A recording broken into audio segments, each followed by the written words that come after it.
There are two main reasons to choose the Chrysler Pacifica over another minivan. One is the added convenience and versatility of its stow-and-go seating, which allows you to fold the second row seats into the floor in mere seconds. The second reason is the availability of all-wheel drive.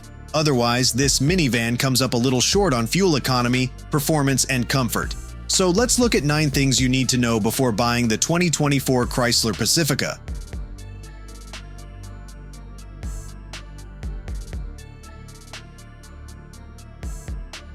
The hybrid powertrain in the Chrysler Pacifica makes sure that you get a decent grunt from this minivan without compromising the fuel efficiency numbers. Producing 260 horsepower with a 3.6-liter naturally aspirated V6 engine mated to 2 electric motors, the Pacifica Hybrid will transport your entire family with ease. Even though it is far from a punchy powertrain, especially when compared to the Sienna, we found it to be adequate for a daily driver. The 2 electric motors are powered by a 16 kilowatt-hour lithium-ion battery, and the initial torque turned out to be slightly better than the gasoline trims. It's all enough to take the heavy minivan from 0 to 60 in a relatively brisk 7.8 seconds.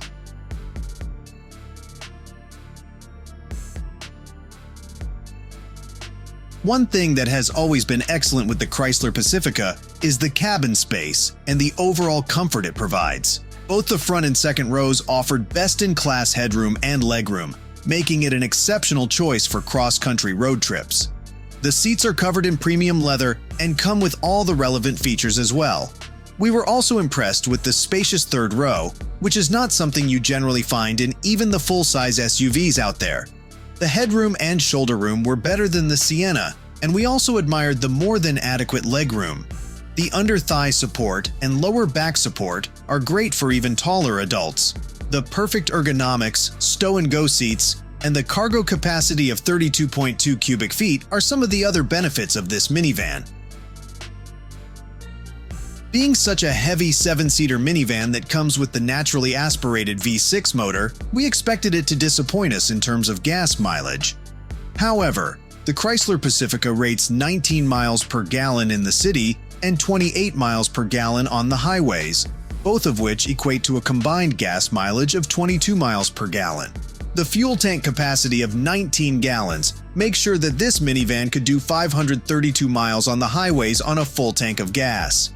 In comparison, the Honda Odyssey also provided an identical 22 miles per gallon. However, if you want even better fuel efficiency, you should get the Pacifica Hybrid, as it offers a combined gas mileage of 30 miles per gallon.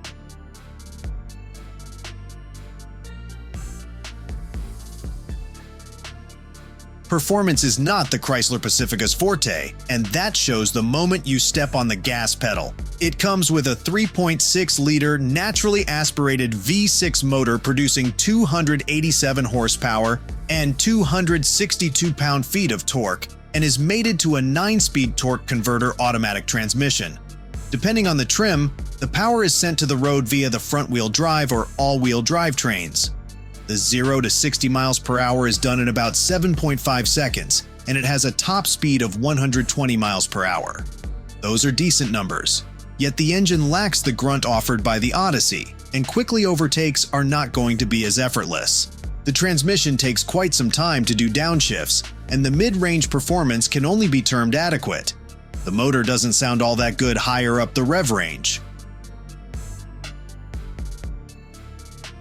Since the launch of the Pacifica, Chrysler has managed to implement the brilliant Uconnect 5 infotainment system as standard with all the trims.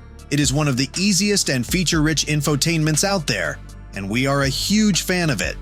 The excellent display quality and neat menu layout are some of the other major benefits of this infotainment. Even though it lacks hard buttons and knobs, everything is positioned exactly where it should be, and there is no learning curve for using this system.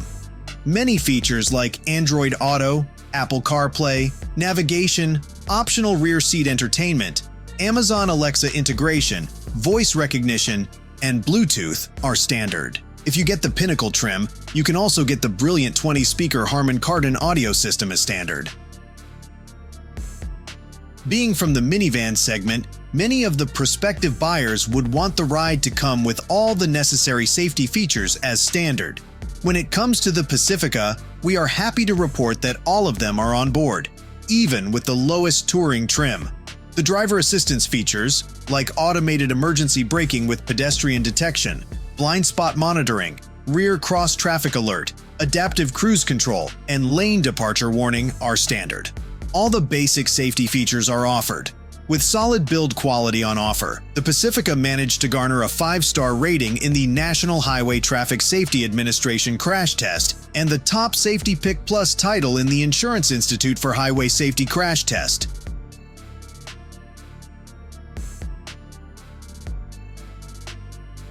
The firm brake pedal, coupled with excellent braking progression, means that the Chrysler Pacifica would come to a halt with no drama whenever you mash hard on the brake pedal.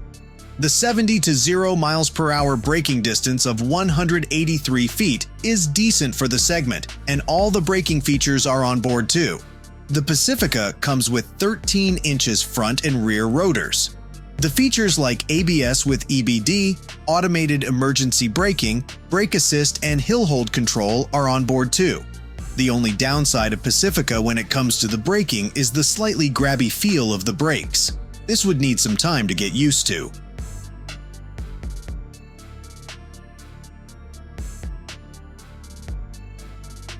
The overall refinement level of the Pacifica was superior to the Honda Odyssey and Kia Carnival.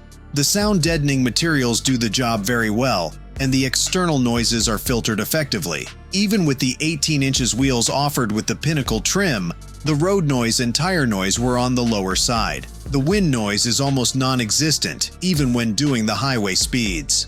When it comes to the powertrain, we found the engine to be smooth and refined while daily driving. However, if you push hard and get close to the red line, the sound does creep into the cabin a bit more than in the Odyssey. It doesn't sound as good as the Odyssey either.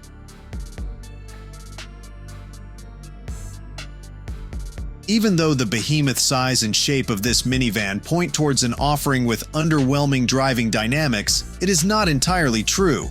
We like the precise and reasonably communicative steering and the well-calibrated suspension. Even though the suspension is tuned to the softer side, it doesn't make the handling a mess like the old Grand Caravan. It could take corners quite confidently, and the body roll is well under control. When it comes to riding quality, it easily tops the list. The ride is almost magic carpet-like on both city streets and on the freeways, and the passengers are going to appreciate the comfort it offers. Even the third-row passengers wouldn't feel like they're bounced around as much as in the rivals when met with bigger potholes, and the vertical movement is minimal.